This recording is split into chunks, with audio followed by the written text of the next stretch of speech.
The Samsung Galaxy Note 9 is here, and it is the latest Samsung flagship phone. We'll talk a little bit about whether it really is a flagship or what flagship means, but it really is the biggest business phone of 2018, the biggest launch.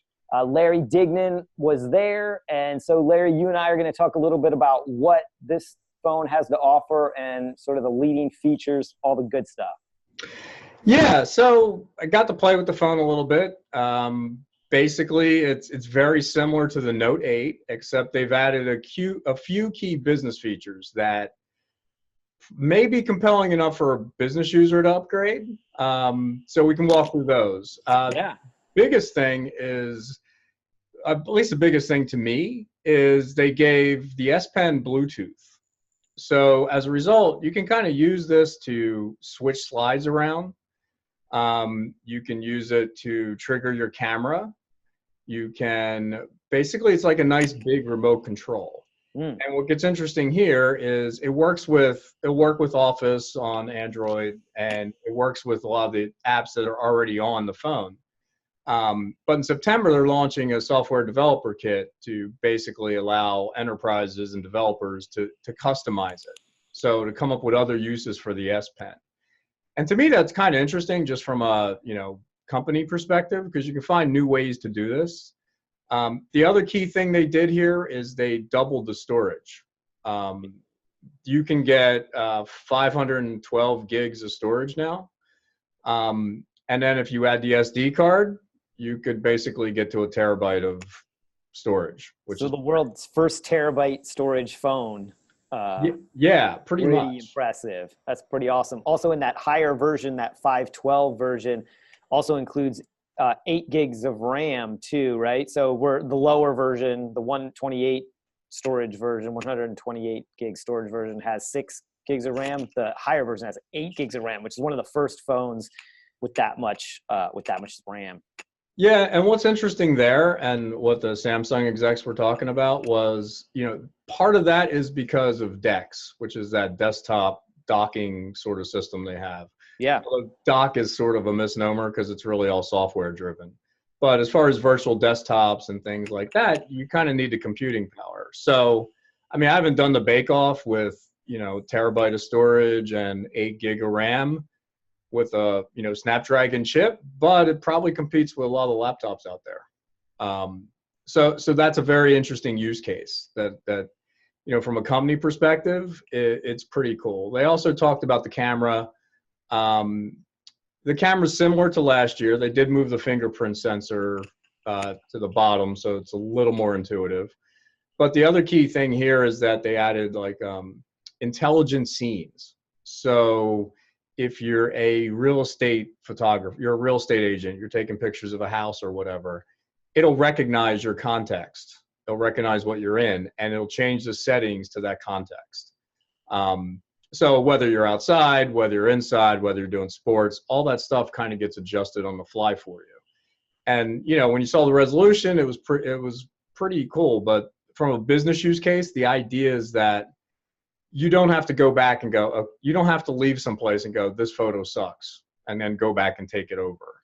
And you'll even get little prompts that says something like, this person has their eyes shut, or this person blinked, or red eye, or whatever the imperfection is. So, I don't know how much in time savings that adds up to be, but if you're hustling and you're trying to do something, they use law enforcement as an example.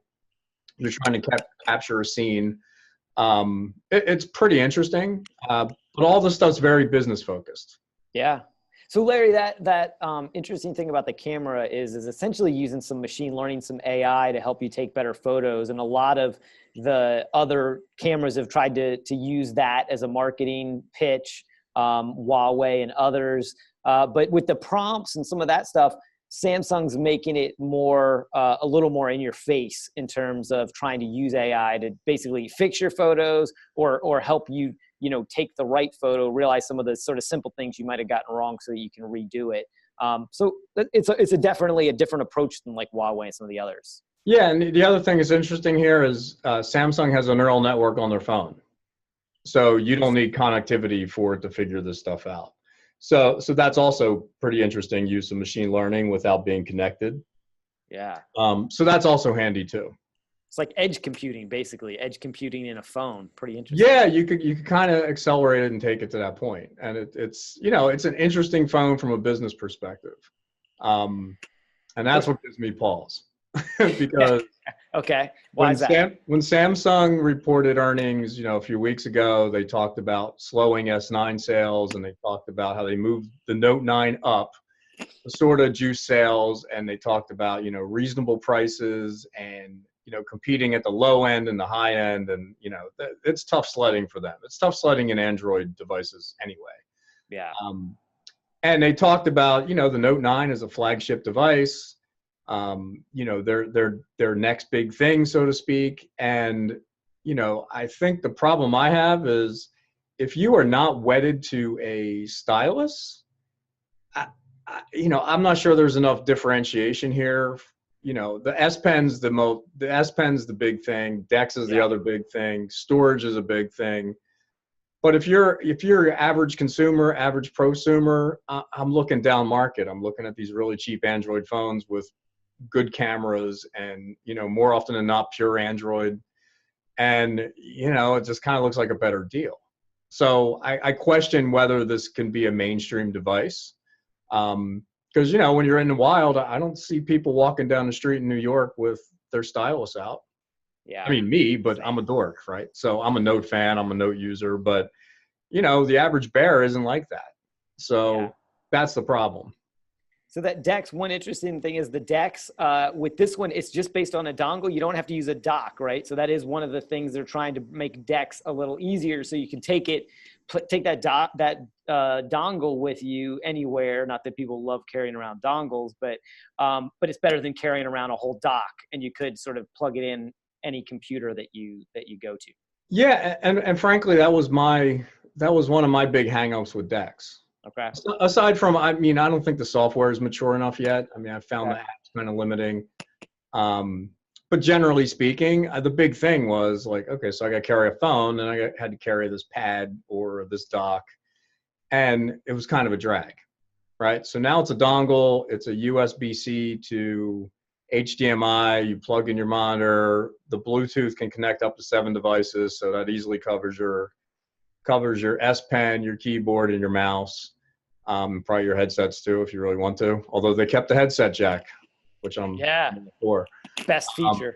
Yeah, exactly. Jack. So that's sort of the, that's kind of where we're headed, and I just kind of wonder if it's a mainstream device or not. So I don't know if Samsung's going to get that big pop they want. The other reason I say that is because given they had that Note 7 debacle where the phones were blowing up and everything else, you had that pent up demand for Note 8. Yeah. Right. So, I was one of those people. I was like, I can't wait for Note 8 because I need to upgrade.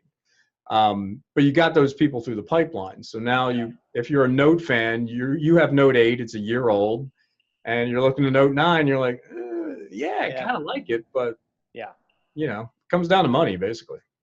So one other thing, business users, of course, are notoriously running out of battery all the time. The one thing that this has is it's one of the first devices with a 4,000 milliamp battery.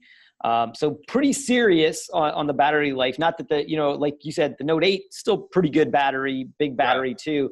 But they have upped the game there. And so for people that are running out of battery or have trouble, that are real power users, it could help. Yeah. They claim all day battery life. We haven't had a chance to test it out or anything, but my Note 8 lasts a good while too. So, I think it's, it's believable. But it's another power user feature, right? Yeah. Like I don't know if you have a phone now and you get through most of the day, I don't know if an all day battery life, says okay. Now, if they said 3 days battery life, then I'm like, ooh, that's something. That's something a mainstream user could get into. So there are a lot of power upgrades here, but it's very business focused, and I think and that's appealing to me. Sure. But I don't know if it's appealing to the masses. So let's talk about the one non-business focused part of this thing. which is the biggest, maybe the most anticipated app of the year, 2018, Fortnite for mobile, is launching exclusively on this phone. And it's sort of a weird deal, right? Because it's launching exclusively for 30 days, and then they're going outside the app store after that, Fortnite, because they don't want to pay that 30% tax because they're printing money. This app made $100 million in 90 days on iOS. And they're like, if we do that again, we're not giving away $30 million to Google for doing nothing. And you know, that's a perfect strategy. Because Samsung, remember, Samsung wants us to be a mainstream device. So there's nothing more mainstream than Fortnite, right? Maybe even a few kids get into S Pen just because, right? I mean, what if you use S Pen as a gun? Maybe it's kind of interesting, right? Yeah. But I think what they're doing here, and this also comes from their earnings conference call, they talked about how, you know, they needed to monetize services. They needed you in their ecosystem. And the weird part about Samsung phones is you have two of everything. It's the Noah's Ark of apps, right? You have a Google store. You have the Samsung App Store. You got Bixby. You got Google Assistant. Everything has two of everything. So it's like Google and Samsung are competing in many cases on the phone. Yeah. So Samsung is using the Fortnite promotion to basically get you into the Samsung services, right? So they're not taking a cut, but what they do want you to do is they want you to register for the Samsung App Store. Yep. And then download Fortnite. And, you know, frankly, why not? It's pretty smart. Yeah. It's pretty savvy, but you know, you do have this business thing versus Fortnite. Right? Like, it is a little strange. And honestly, most of the kids playing Fortnite, they're very iOS centric. Yeah. Right. And the ones who aren't, well, guess what? They're going to go to the Fortnite site and download it from there. Right. You almost don't need Google Play at that point. If they really wanted Fortnite 2 for half the price of the Note 8, they could get a Nintendo Switch. Right. And so, there's that. Yeah, and the people playing Fortnite right now, I mean, my kids, they play mostly on an Xbox, and then they have iOS. Yeah. So I don't know what the Android. I mean, they did say there's a Samsung specific skin you can get. Yeah. So maybe that has some appeal. Okay. But yeah, it's an interesting promotion, but the promotion is, you know, A, about looking more mainstream, B, and most importantly, getting you into Samsung services, right? Because they're really trailing Apple on that part. Yeah. And that's what they're trying to do, because that gives them some defense against the other Android players who are, you know, they go stock Android and they go with pretty good hardware at a cheap price. So that's what Samsung's up against. So that's a genesis of the whole Fortnite thing. So from a business perspective, I'm very curious to see how it does. And if you're Fortnite and you're Epic Games, who cares? It's good marketing. Yeah. All right. So in summary, probably the world's most powerful business device, and it's got Fortnite. Right. Yeah. It's very Samsung-ish, right? Yeah. It's got a little bit of everything in it. So.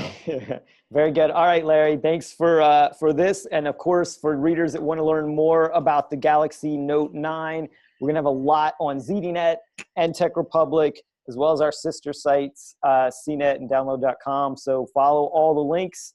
And we'll be talking more about it and more of the phones of the year to come.